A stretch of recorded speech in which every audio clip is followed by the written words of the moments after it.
Now, Kakamega County Chief Officer for Medical Services, Dr. David Alila, has called on local politicians to desist from spreading rumours about the state of health facilities in the county.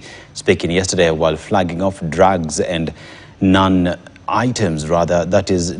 items worth 45 million shillings to public hospitals, Dr. Alila dismissed claims that county health centres were grappling with a shortage of medicine.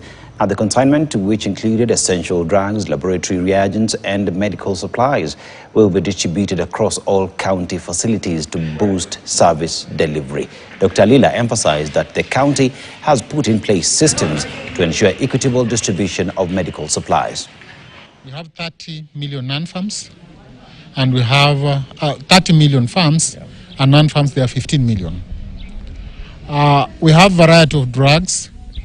We've seen we have the oncology drugs, quite very expensive drugs, but we have in good numbers in the cold chain.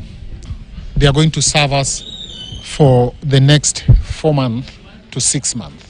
The county is in the process of identifying poor and indigents across the county, about 20,000.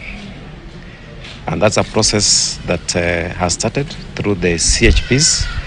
The CHPs will help to identify, and then we shall have a ward committee to verify. And then the list will come to the county for second verification, and then the county will pay for them. The government has been urged to enact